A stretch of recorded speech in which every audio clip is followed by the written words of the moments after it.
नमस्कार। जगत गुरु भगवान श्री कृष्ण जी के चरणों में कृतज्ञता पूर्वक वंदन करता हूँ।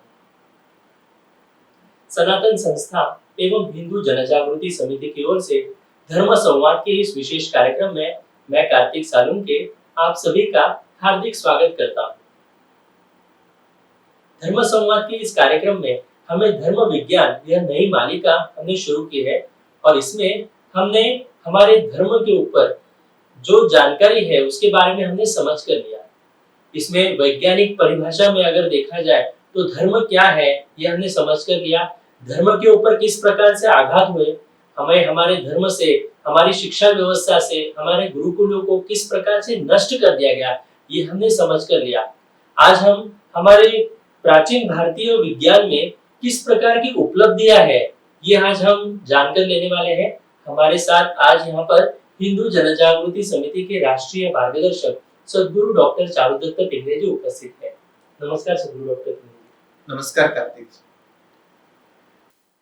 सद्गुरु डॉक्टर टिंगरे जी, आज हम आपसे ये जानना चाहेंगे कि प्राचीन भारतीय विज्ञान की उपलब्धियां कैसे क्या थी, इसके बारे में आप हमें विस्तार से बताएं।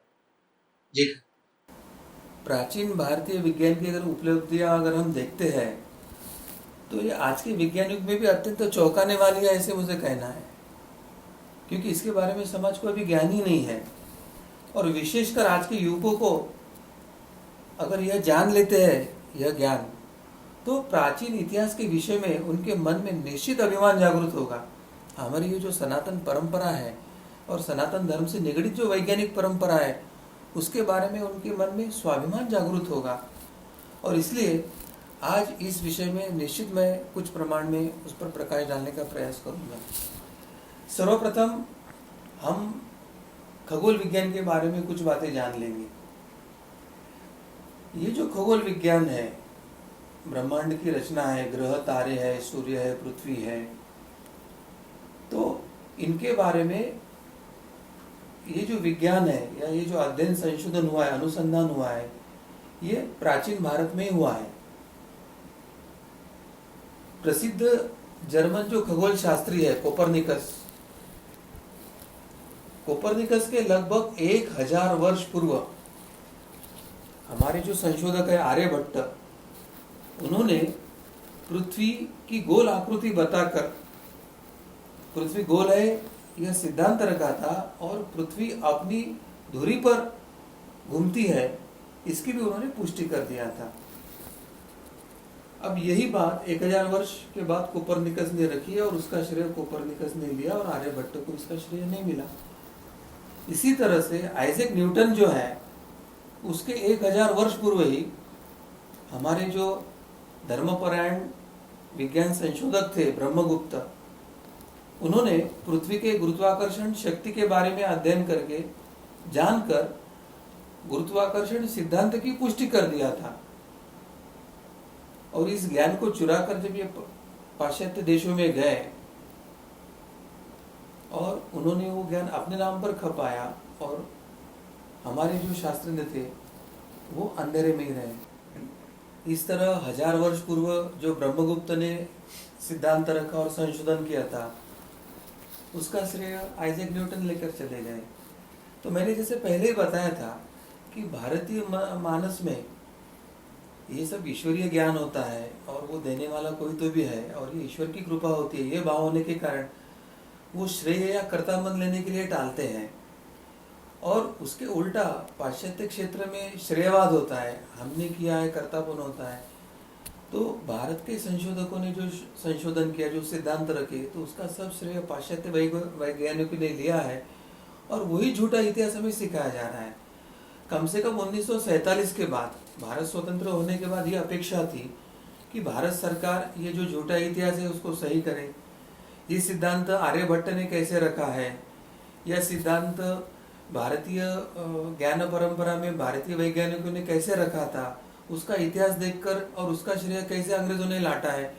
क्योंकि जब जो जगदीश चंद्र बसु ने वनस्पति में ही संवेदना होती है और वनस्पति मनुष्य प्रेम करने वाला मनुष्य पास में है तो वो अच्छी संवेदना व्यक्त करता है और उसको फूल तोड़ने वाला, कष्ट देने वाला व्यक्ति जब पास में आता है तो वो उस समय अपना गुस्सा व्यक्त करता है। ये संवेदना रिकॉर्ड करके उन्होंने संशोधन भेजा था तो संशोधन को मान्यता देने वाले लोग पाश्चात्य जगत में बैठे थे, तो उस समय वही संशोधन लेके दूसरे व्यक्ति ने वो अपने नाम पर लिया और पाश्चात्य लोगों ने वो संशोधन उनके नाम पर लिख दिया और बाद में जगदीश चंद्र बोस के पेपर को उन्होंने एक्सेप्ट किया।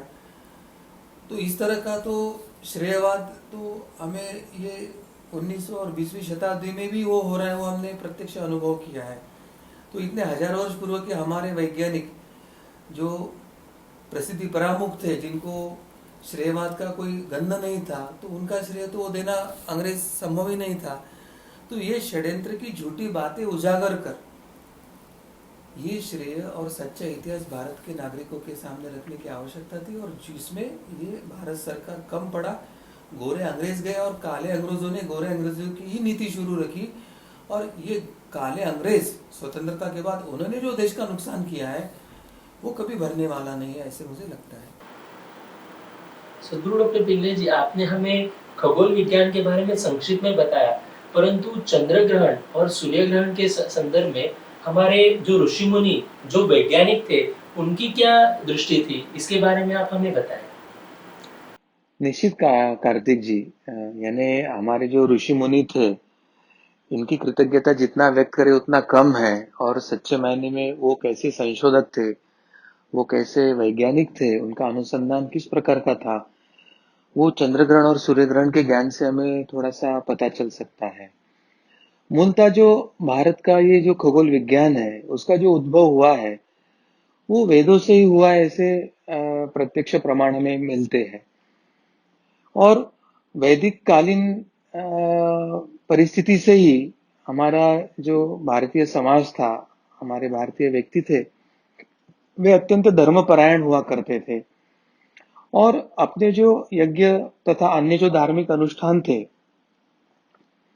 वो कौन सी ग्रह स्थिति है, कौन से ग्रह स्थिति में शुभ काल होता है, कौन से स्थिति में अशुभ काल होता है, या शुभ लग्न इत्यादि देखकर वो उसका पूरा नियोजन किया करते थे। और शुभ लग्न स्थिति क्या है, यह जानने के लिए उन्होंने ये खगोल विज्ञान का जो है विकास उस समय किया था। अब वैदिक जो आर्य थे, वो इतने अनुसंधान के वृत्ति के थे, इतने शोध वृत्ति के थे कि उन्हें सूर्य की उत्तरायण में क्या गति होती है और दक्षिणायण में क्या गति होती है, उससे वो पूर्णतः परिचित थे। और वो शोध कार्य था, अनुसंधान का कार्य था, वो इतना अधिक मात्रा में हुआ कि वैदिक काल में ही खगोल विज्ञान के नाम से, खगोल विज्ञान के संदर्भ में एक वेदांग ज्योतिष के नाम से एक बड़े ग्रंथ की निर्मित हुई थी।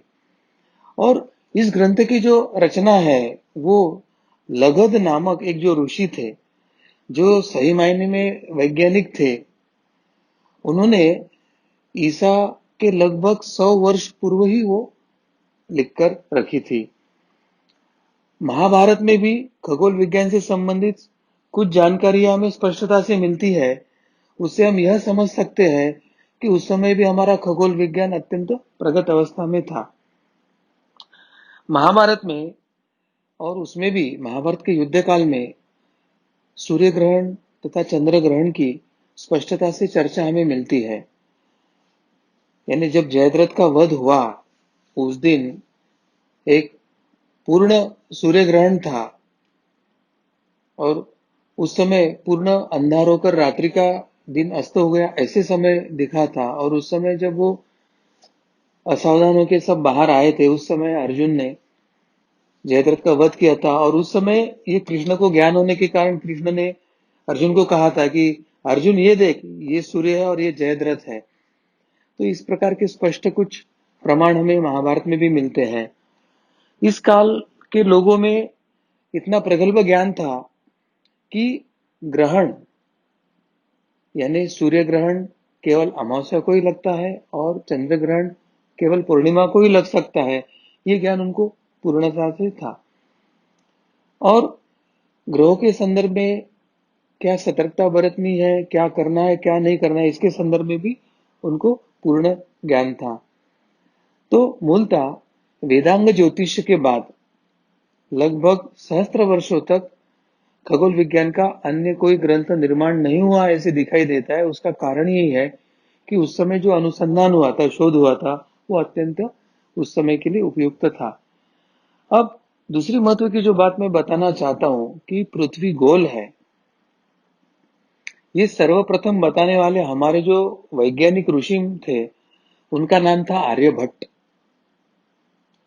5वीं शताब्दी में आर्यभट्ट ने सर्वप्रथम लोगों को बताया था कि पृथ्वी गोल है और वो अपनी धुरी पर ही चक्कर लगाती है, यानी सूर्य के बाजू में उसका भ्रमण और स्वयं की धुरी पर उसका चक्कर लगाना, ये दोनों पृथ्वी की गति का ज्ञान हमारे जो ऋषि मुनि जो वैज्ञानिक थे उनको था। उन्होंने पृथ्वी का आकार, गति और परिधि, इसका भी उस समय अनुमान लगा के स्पष्ट उन्होंने कुछ गणितीय कैलकुलेशन सामने रखे थे। आर्यभट्ट ने सूर्य और चंद्र ग्रहणों के सही कारणों का पता लगा था और उनके अनुसार चंद्रमा और पृथ्वी की परछाई पड़ने से ग्रहण लगता है। आर्यभट्ट ने चंद्र में अपना प्रकाश नहीं, तो वो सूर्य के प्रकाश से प्रकाशित होता है। इसका मतलब चंद्र स्वयं प्रकाशित नहीं, परप्रकाशित है, और सूर्य से जो ऊर्जा ग्रहण करता है, प्रकाश ग्रहण करता है, वो परावर्तित करता है। यह स्पष्टता से उसने प्रतिपादित किया था। और उस समय जो एक समाज में एक धारणा थी कि राहु या केतु के ग्रस्त होने से सूर्य या चंद्र को ग्रहण लगता है, इसका खंडन करते हुए सूर्य, पृथ्वी और चंद्र की स्थिति में परछाई गिरने के कारण सूर्य या चंद्र ग्रहण लगता है, इसके बारे में उन्होंने जो सही वैज्ञानिक सिद्धांत था उसको उस समय उन्होंने प्रतिपादित किया था। आर्यभट्ट ने अपना जो ग्रंथ था आर्यभटीय तथा आर्य सिद्धांत, ये दो ग्रंथों की रचना करके अपना जो अनुसंधान था, खगोल शास्त्री जो संशोधन था, शोध कार्य था, उन्होंने समाज के सामने संकलित करके रखा था। तो एक इतना बड़ा कार्य इस खगोल क्षेत्र में आर्यभट्ट की तरफ से हुआ था। जी, सो गुरु डॉक्टर पिंगले जी, आपने जैसे अभी आर्यभट्ट जी के बारे में हमें बताया, तो वैसे ही खगोल विज्ञान में भी वराहमिहिर जी भी थे, वो भी बहुत बड़े वैज्ञानिक थे। उन्होंने किस प्रकार से हमें शोध कार्य किया, तो इसके बारे में भी आप हमें अवगत करवाएं। हमारे ऋषि मुनि ये वैज्ञानिक ही थे, उसका दूसरा प्रमाण है वराहमिहिर। ये ऋषि तुल्य जो व्यक्तिमत्व है, इन्होंने खगोल शास्त्र में अपना बड़ा योगदान दिया है। अब आर्यभट्ट के बाद 6ठी शताब्दी में ये वराहमिहिर नाम के खगोल वैज्ञानिक हुए थे और विज्ञान के इतिहास में वे प्रथम ऐसे व्यक्ति थे कि जिन्होंने कहा था कि कोई ऐसी शक्ति है जो वस्तुओं को धरातल से बांध के रखती है। यानी ये जो पृथ्वी है और ये जो धरा है, तो ऐसी एक शक्ति है कि जो वातावरण में होने वाली किसी भी चीज को वो धरातल से बांध के रखती है। और उसी शक्ति को आज की परिभाषा में गुरुत्वाकर्षण शक्ति का संबोधन दिया गया है। वराहमिहिर का यह कहना था कि पृथ्वी गोल है, जिसके धरातल पर पहाड़, नदियां, पेड़ पौधे आदि फैले हुए हैं। और पंच सिद्धांतिका और सूर्य सिद्धांत, इस संबंध में उन्होंने जो अपने अनुसंधान या शोध कार्य के लिए पूरे ग्रंथ लिखकर जो ग्रंथ निर्मित किया है, इसके अतिरिक्त वराहमिहिर ने बृहद संहिता तथा बृहद जातक इस नाम के भी ग्रंथ लेखन करके उन्होंने अपना जो ज्ञान था वो समाज के सामने रखकर खुला किया था। तो इस प्रकार वराहमिहिर का एक बड़ा योगदान इस खगोल शास्त्र में था। मगर इसके साथ एक ब्रह्मगुप्त नाम की भी एक ऋषि थे, जो स्वयं एक वैज्ञानिक थे, उन्होंने भी एक बड़ा योगदान खगोल शास्त्र में दिया था।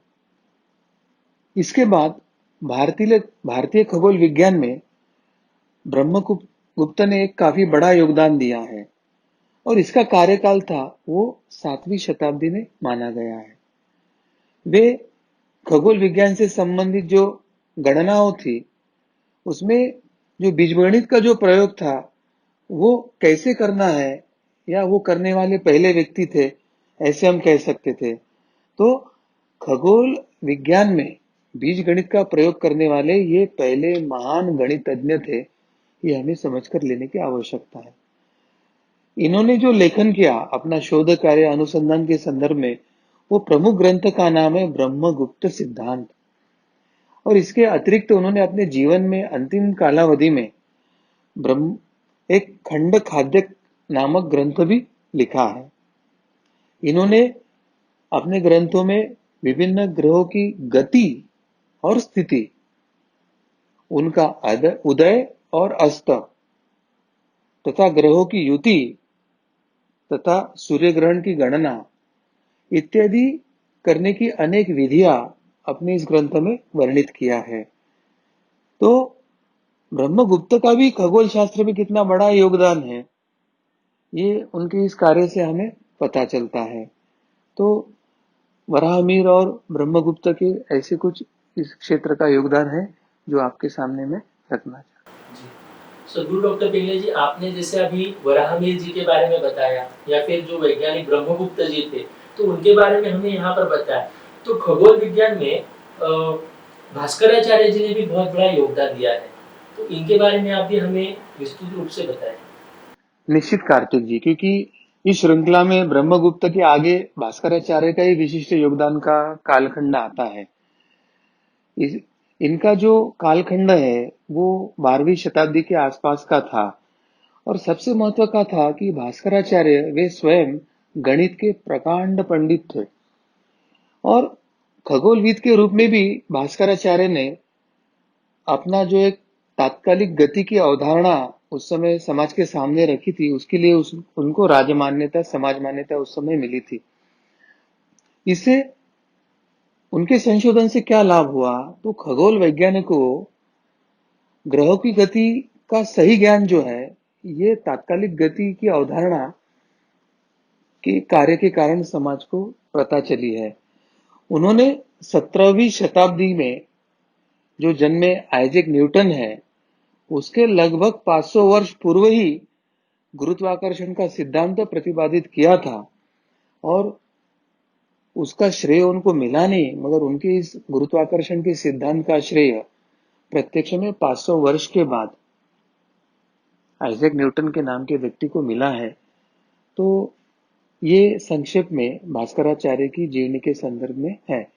अब भास्कराचार्य ने जो गुरुत्वाकर्षण का जो नियम बताया है, उसको नियम को जानकर उन्होंने विस्तार से उसके ऊपर लेखन किया है, और वो जो लेखन उन्होंने ग्रंथ के माध्यम से जो समाज के सामने रखा है, उसको सिद्धांत शिरोमणि इस नाम के ग्रंथ में उन्होंने प्रतिपादित किया था। इस ग्रंथ का अनेक विदेशी भाषाओं में भाषांतरण हुआ, अनुवाद हुआ, और बाद में ये जो है सिद्धांत यूरोप में प्रचारित हुआ। गुरुत्वाकर्षण के नियम के संबंध में भास्कराचार्य जी ने क्या लिखा है, वो हमें समझ लेने की आवश्यकता है। वे लिखते हैं कि पृथ्वी अपने आकाश का, यानी उसके आजू बाजू में जो वातावरण है, तो अपने आकाश का जो पदार्थ है वो स्वशक्ति से अपनी ओर खींच लेती है, और इसी कारण अगर आकाश में या वातावरण में अगर पृथ्वी में कोई भी पदार्थ हो, तो पदार्थ घूम फिर के पृथ्वी पर ही आके गिरता है। इससे यह सिद्धांत प्रतिपादित होता है कि पृथ्वी के अंदर गुरुत्वाकर्षण शक्ति है, और उसके कारण पृथ्वी पर पदार्थ खींचकर आकर गिरता है।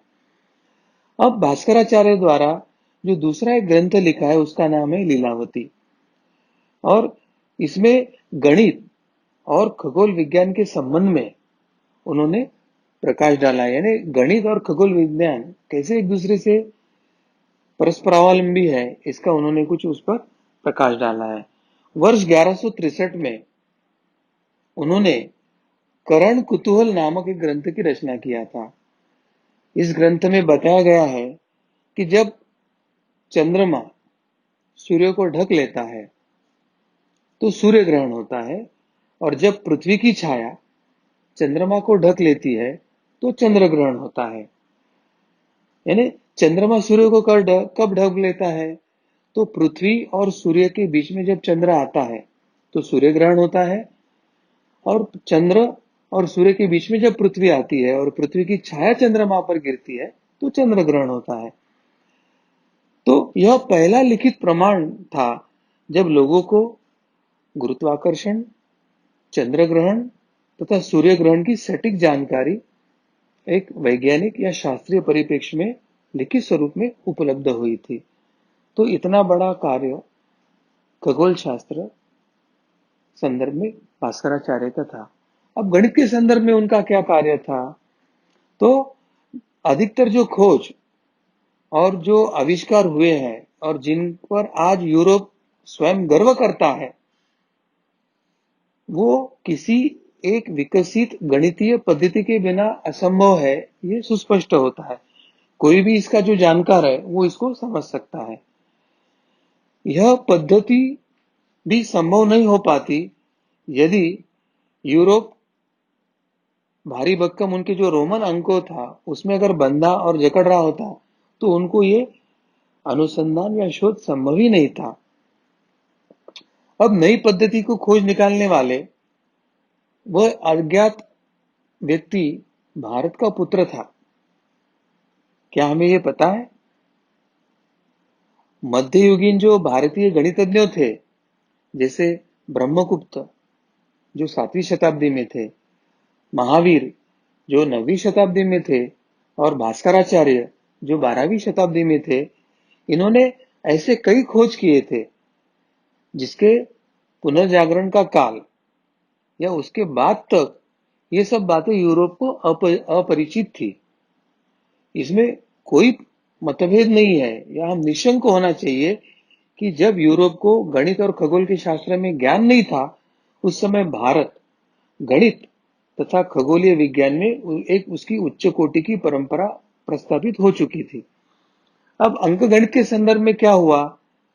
तो वैदिक युग में एक ऋषि थे मेघातिथि। उन्होंने 10⁻12 यानी 10 का घात 12 यहां तक की बड़ी संख्याओं से वे परिचित थे। वे अपने गणनाओं में 10 और इसके गुणकों का उपयोग करते थे। हमारी जो यजुर्वेद संहिता है उसके अध्याय 17 में मंत्र 2 में 1 पर 12 शून्य यानी 10 खरब यह संख्या का स्पष्ट उल्लेख उसमें आया हुआ है। ईसा से 100 वर्ष पूर्व जो एक जैन ग्रंथ था अनुयोग, उसमें का जो सूत्र है इसमें असंख्य तक गणना की गई है। और उस समय यूनान में बड़ी सी बड़ी संख्या कितनी थी? जब हमको 10 खरब या असंख्य संख्यों तक जब हमको ज्ञान था, तो यूनान में जो बड़ी से बड़ी संख्या थी वो संख्या का नाम मिरियड था। और मिरियड का भारतीय परिप्रेक्ष्य में अगर हम तुलना करते हैं तो हमारे 10 सहस्त्र जो संख्या है उसकी समकक्ष संख्या यूनान को उस समय पता थी। तो 10 खरब तक उनकी पहुंच ही नहीं थी उस समय। रोम के लोगों की उस समय बड़ी से बड़ी संख्या का नाम मिल्ली था। और मिल्ली का अगर हम अपने भारतीय गणित से तुलना करते हैं तो हमारी जो एक सहस्त्र की जो संख्या है वो संख्या के तुलना में रोम लोगों की बड़ी सी बड़ी संख्या थी। तो कहा हमारी 10 अरब खरब तक की गणितीय गणना और कहा एक सहस्त्र और 10 सहस्त्र की गणना, तुलना ही नहीं हो सकता है। तो हमारी गणित की परंपरा कितनी श्रेष्ठ और कितनी पुरातन है ये हमें समझ में आता है। अब जो शून्य है, शून्य का उपयोग पिंगल नामक जो ऋषि थे उन्होंने अपने छंद सूत्र में ईसा के 200 वर्ष पूर्व ही किया है, लिखित स्वरूप में किया है। और इसके बाद तो शून्य का उपयोग अनेक ग्रंथों में बाद में शुरू हुआ, मगर उसके प्रणेता तो पिंगल के छंद सूत्र से ही शुरू हुआ था। लेकिन ब्रह्मगुप्त जो 6ठी शताब्दी में पहले भारतीय गणितज्ञ थे, जिन्होंने शून्य के प्रयोग में लाने के विविध नियम को भी बनाया था। तो बीज गणित के संदर्भ में हमारा जो भारतीय परंपरा का जो ज्ञान और अनुसंधान था वो इतना प्रगल्भ था। तो अगर हमारे गणित को एक परिपक्व युवक के जैसे अगर हम देखते हैं तो उस समय यूनान या रोम की जो गणित है वो छोटे छोटे शिशु, नवजात शिशु के जैसा जो है, उस तरह की तुलना हम कर सकते हैं। अब ज्यामिति के संदर्भ में हमारी क्या स्थिति थी? अगर हम हड़प्पा कालीन संस्कृति को अगर अध्ययन करते हैं तो ज्यामिति का जो ज्ञान है वो हड़प्पा कालीन लोगों में था, ये स्पष्ट प्रमाण हमें मिलते हैं।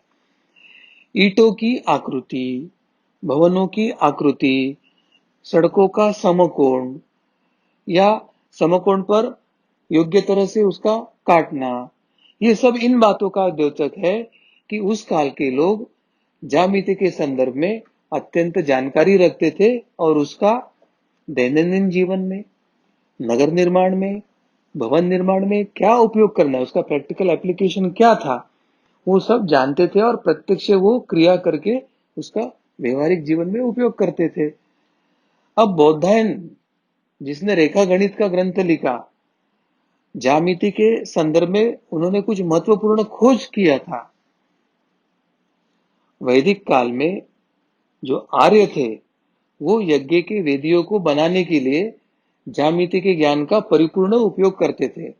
यज्ञ कुंड कैसा चाहिए, उसका ऊपर का आकार कैसा चाहिए, उसका अंदर कितना वो कुंड अंदर तक जाना चाहिए और वो उसका अनुपात कैसे है, इस संबंध में उनका परिपूर्ण ज्ञान होता था। शुल्ब सूत्र या जो ज्यामिति और जिसको हम त्रिकोणमिति कहते हैं, वे वर्ग और आयत में बनने की उसमें पूर्ण विधि दी हुई है।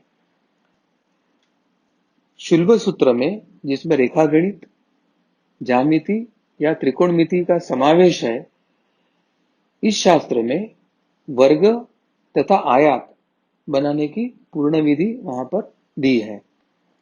भुजा के संबंध को लेकर वर्ग के समान आयत या वर्ग के समान वृत्त आदि प्रश्नों पर भी इस ग्रंथ में पूर्णता विचार किया गया है। किसी त्रिकोण के बराबर वर्ग खींच ऐसा वर्ग बनाना जो किसी वर्ग का 2 गुणा, 3 गुणा अथवा 1/3 हो, ऐसे वर्ग बनाना जिसका क्षेत्रफल उपस्थित वर्ग के क्षेत्र के बराबर हो, इत्यादि सभी रीतियों का भी जो ज्ञान है या जानकारी है वो शुल्ब सूत्र में दी है। बौधायन भारत के प्राचीन गणितज्ञ थे और शुल्ब सूत्र तथा श्रौत सूत्र के वे रचिता थे। पाइथागोरस का जो सिद्धांत है, उस सिद्धांत के पूर्व ही बौधायन ने ज्यामिति में इस सूत्र की रचना करके रखी थी। आज विश्व में यूनानी ज्यामिति शास्त्री पाइथागोरस और यूक्लिड के सिद्धांत ही पढ़ाए जाते हैं, जबकि इसके जो प्रतिपादन करने वाले हैं वो बौधायन जो ऋषि है, हमारे जो शोधकर्ता है, जो वैज्ञानिक है, वो आज अंधेरे में है, प्रकाश में नहीं है। तो अगर सत्य इतिहास पढ़ाना है, इस वैज्ञानिक शोध कार्य का सच्ची परंपरा को बताना है, तो पाइथागोरस का जो सिद्धांत है उसका मूल जो श्रेय जाता है वो बौधायन को ही जाता है। ये सबसे पहले भारतीय जनमानस को बताना आवश्यक है और उसके बाद समाज को बताना आवश्यक है। अब आर्यभट्ट के संदर्भ में जो वृत्त का परिघ होता है या व्यास के अनुपात होते हैं, परिघ यानी सरकमफरेंस, व्यास यानी डायमीटर, तो वृत्त का जो सरकमफरेंस होता है तो या उसके डायमीटर में किस अनुपात में वृत्त का या सर्कल का सरकमफरेंस होता है, तो पाई का जो मानांकन है यानी पाई की जो वैल्यू है, पाई इज इक्वल टू 3.1416, ये जो स्थापित करने की प्रक्रिया है वो आर्यभट्ट ने मूलतः की हुई है। उन्होंने पहली बार कहा कि यह पाई का सन्निकट मान है। अब त्रिकोणमिति के संदर्भ में क्या बताया है, ट्रिग्नोमेट्री, त्रिकोणमिति के क्षेत्र में भारतीयों ने जो शोध कार्य या उन्होंने जो गणित में अनुसंधान किया है वो अत्यंत अनुपमेय और मौलिक है। और सर्वप्रथम ये संशोधन करने वाले भारतीय ऋषि मुनि ही थे। इन्होंने जा कोटिजा तथा उत्क्रमजा इनका आविष्कार किया है। वराहमिहिर कृत सूर्य सिद्धांत यानी जो छठी शताब्दी में लिखा गया ग्रंथ है, उसमें त्रिकोणमिति का जो विवरण है, ट्रिग्नोमेट्री का, उसका ज्ञान जो है यूरोप को ब्रिक्स के द्वारा 16वीं शताब्दी में मिला। यानी करीब करीब 1000 वर्ष, 1 सहस्त्र वर्षों के बाद यूरोप वो ज्ञान समझ पाया है। मगर मूलतः ये स्रोत है, ये भारतीय ग्रंथों से ही गया है, ये समझने की आवश्यकता है। यानी 16वीं शताब्दी में अंग्रेजों का भारत में प्रवेश हुआ था और यहाँ से साधन संपत्ति, हीरे जवाहरात, सोने या कपास या कृषि साहित्य की लूट लेकर जाते समय उन्होंने यहाँ की ज्ञान परंपरा को, ग्रंथों को भी लूट कर लेके गए थे। और आपका ये अगर निरीक्षण है कि अधिकतर वैज्ञानिक जो अनुसंधान और शोध कार्य यूरोप में हुआ है वो 16वीं शताब्दी के बाद ही हुआ है, अगर ये आपको पता है तो ये निश्चित समझ ले कि भारत से जो ग्रंथ चुरा कर लेके गए, उसमें से भाषांतर करके जो ज्ञान चुरा गया है, तो भारत के ऋषि मुनियों का जो वैज्ञानिक ज्ञान था उसको अपने नाम पर थोप कर एक गोबेल्स टेक्निक के माध्यम से विश्व में ये हमारा ज्ञान है करके प्रसारित किया है। ये स्पष्टता से हमको समझ लेने की आवश्यकता है। अब बीजगणित के संदर्भ में क्या चल रहा है, तो भारतीयों ने बीजगणित में बड़ी दक्षता प्राप्त किया था। यानी वो जो ज्ञान आवश्यक था वो उन्होंने प्राप्त किया था। आर्यभट्ट है, ब्रह्मगुप्त है, भास्कराचार्य है, श्रीधराचार्य है, ऐसी अनेक गणिताचार्य की हमारे यहाँ श्रृंखला ही है, परंपरा ही है। और बीज गणित की क्षेत्र की जो सबसे बड़ी उपलब्धि है वो है अनिवार्य वर्ग समीकरण का हल प्रस्तुत करना। पाश्चात्य गणित के इतिहास में इस समीकरण का हल श्रेय जो लिया है वो जॉन पेल 1688 इनको दिया जाता है। और इस पेल समीकरण, पेल्स थ्योरम इस नाम से जो जाना जाता है, वो वास्तविकता में पेल के पहले 1 सहस्त्र वर्ष पूर्व ब्रह्मगुप्त ने यह समीकरण अपने ग्रंथों में प्रस्तुत कर दिया था। अब ये भी 1688 में आई है, यानी अंग्रेज भारत में आने के बाद यहाँ की जो ज्ञान परंपरा चुरा के लेके गई है वो वहां पे किसी ने तो भी चुरा कर अपने नाम पे लिया है, ऐसी स्थिति है, यह समझने की आवश्यकता है। और इसलिए इसके साथ ब्रह्मगुप्त ने और 2 प्रमेयों को भी खोज करके रखी थी। अनिवार्य वर्ग समीकरण के लिए भारतीय नाम वर्ग प्रकृति है। अनिवार्य वर्ग समीकरण का जो भारतीय नाम है वो वर्ग प्रकृति समीकरण है। चिकित्सा में हमारे पारंपरिक जो ज्ञान है, जो ऋषि मुनियों ने पहले ही अनुसंधान किया है, उसके बारे में भी हम अभी जान कर लेंगे।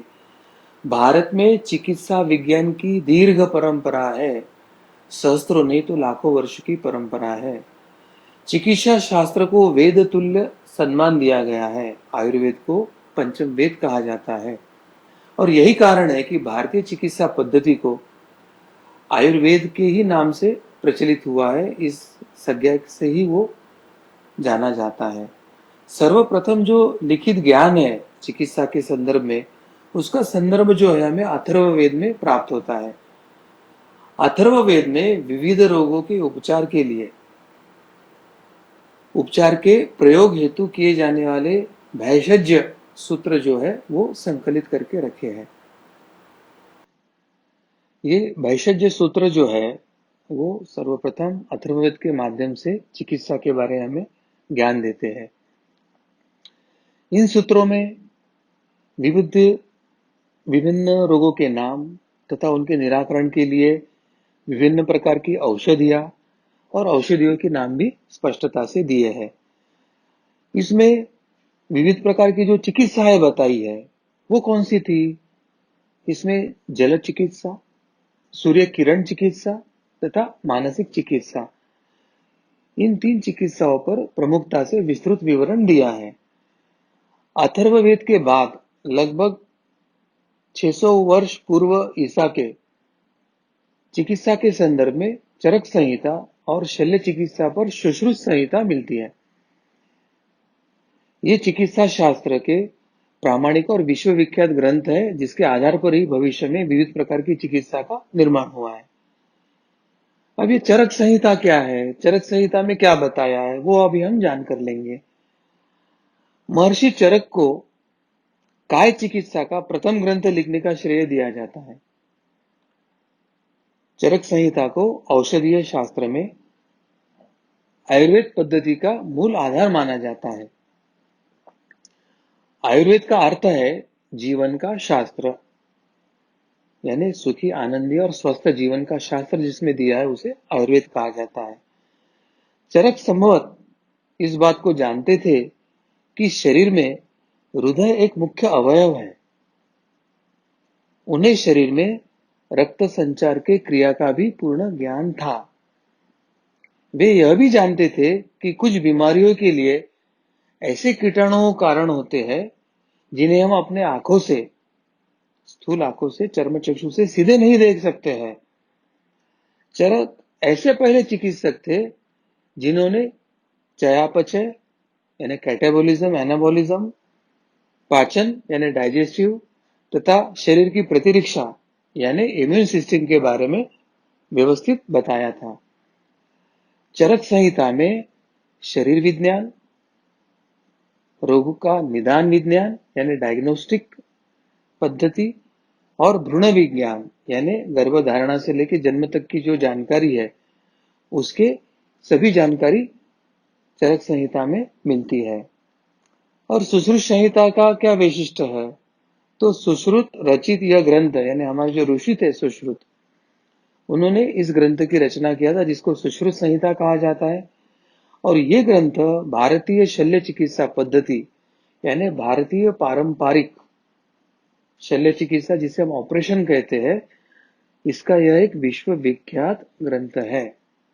यानी आयुर्वेदिक सर्जरी जो है उसके संदर्भ में ये सुश्रुत संहिता का ग्रंथ है।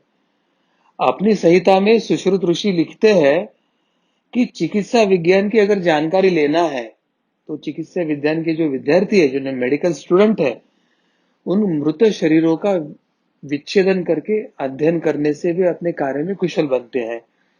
यानी डेड बॉडी का डिसेक्शन कर कर अगर शरीर का अगर कोई वैद्यकीय शास्त्र का विद्यार्थी अध्ययन करता है तो वो अपने कार्य में कुशल बनते हैं, ऐसे उन्होंने स्पष्टता से उस समय प्रतिपादित किया था।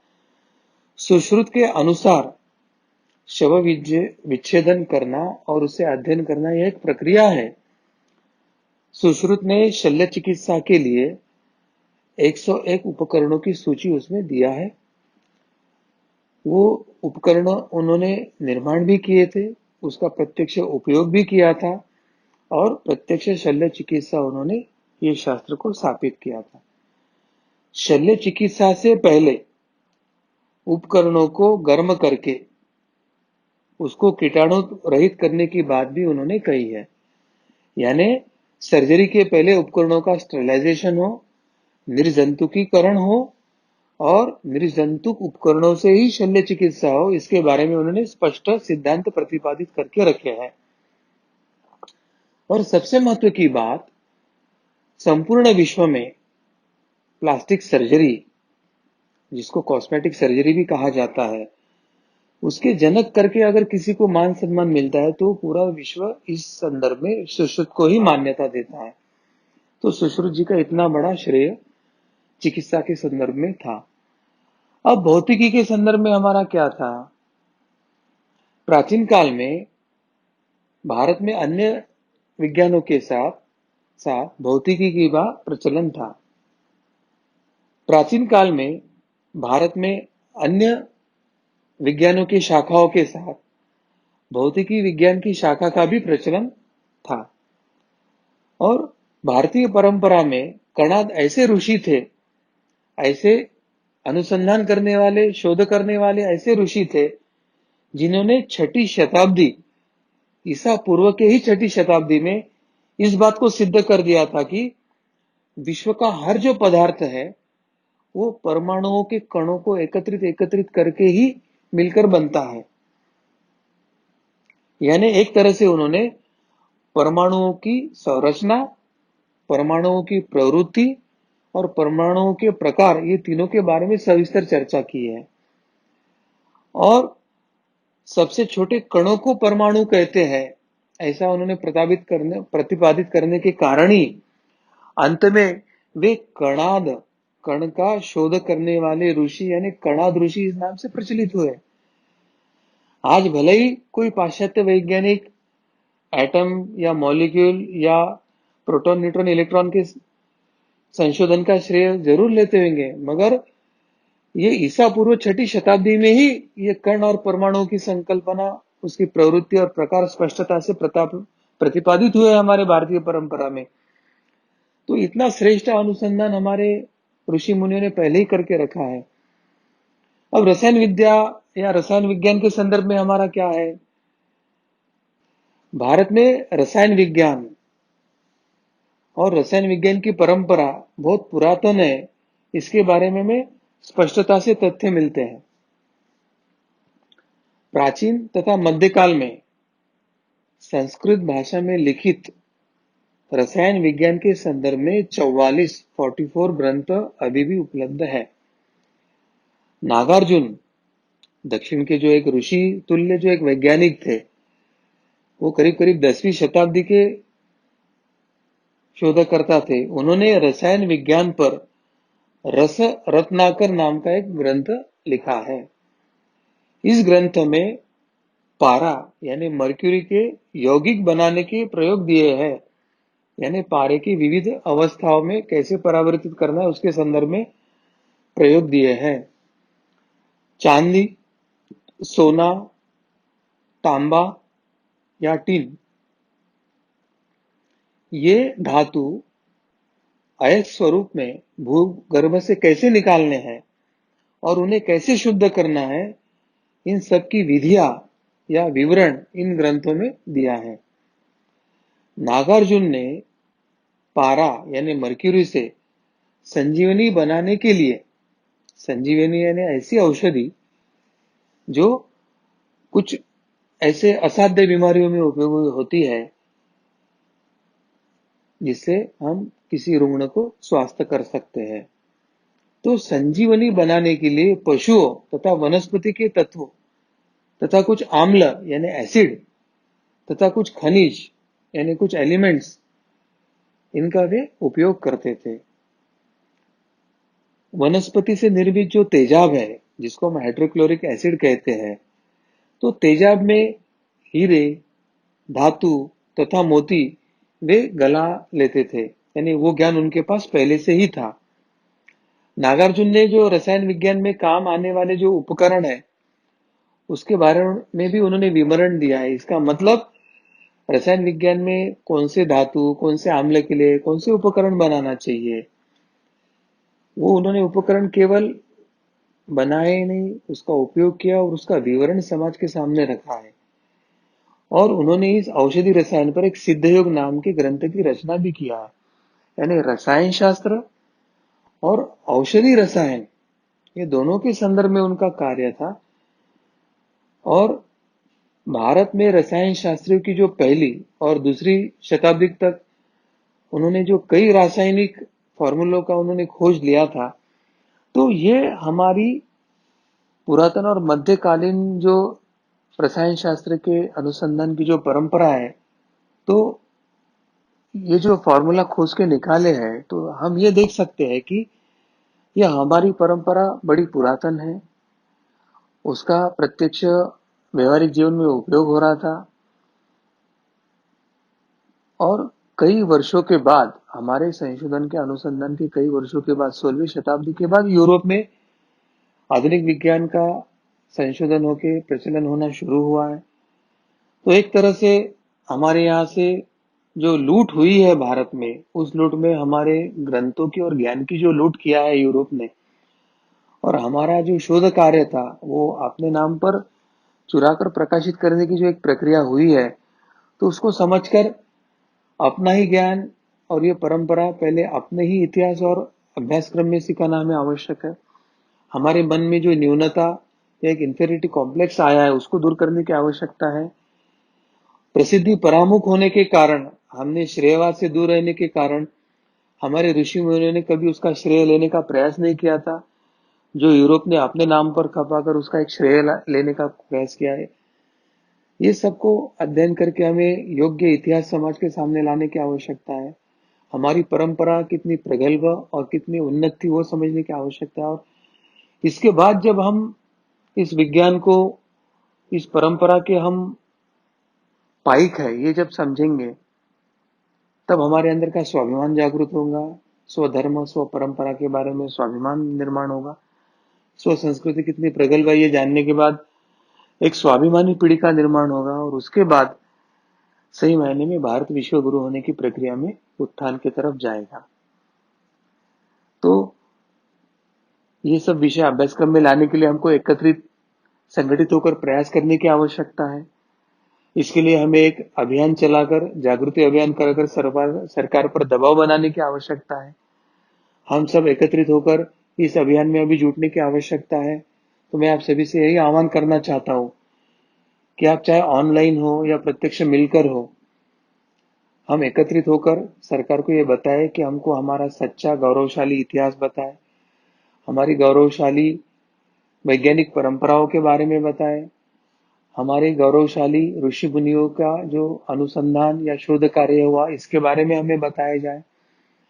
और जो शोध कार्य हमारे यहाँ से चुराकर यूरोप ने अपने नाम पर प्रसिद्ध किया है, उनका मूल श्रेय हमको लेकर, क्योंकि अभी हम देखते हैं बासमती चावल हो, हल्दी हो, या अभी हमारा जो योग शास्त्र है या योगा है, उसको वो अपने नाम पर वो रजिस्टर करना चाहते हैं पेटेंट लेकर, या हमारा जो आयुर्वेदिक वनस्पति जन्य जो औषधि वनस्पति है उसको वो हर्बल के नाम पर अमेरिका में पेटेंट लेना चाहते हैं।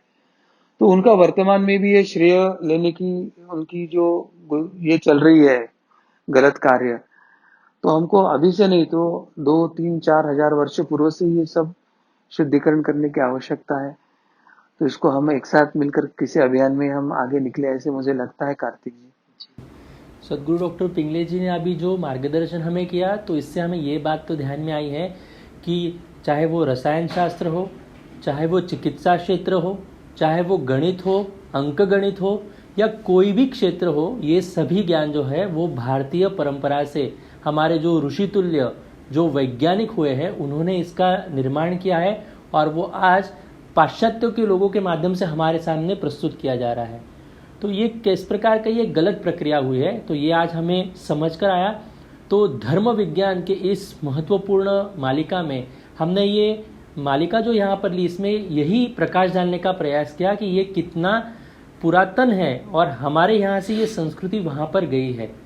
तो इसका हम सभी अध्ययन करेंगे। यह विषय सुनते समय यदि आपके मन में कुछ शंका निर्माण हुई हो तो आप अवश्य अपने कमेंट बॉक्स पर इसे दे सकते हैं। आपकी शंकाओं का समाधान हम पूर्ण रूप से करने का प्रयास करेंगे।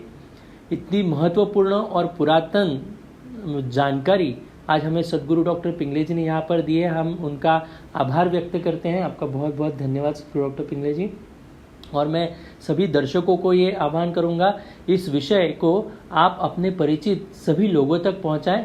हमारा ये जो YouTube चैनल है इसको सब्सक्राइब करें और ये अन्यों को भी शेयर करें, ताकि अन्य सभी हमारे जो हिंदू है इनको धर्म के बारे में अभिमान और स्वाभिमान निर्माण हो। तो इसका हम अवश्य प्रयास करेंगे। भगवान श्री कृष्ण जी की असीम कृपा से धर्म विज्ञान की ये मालिका यहीं पर संपन्न हुई, ऐसे मैं घोषित करता हूँ। नमस्कार।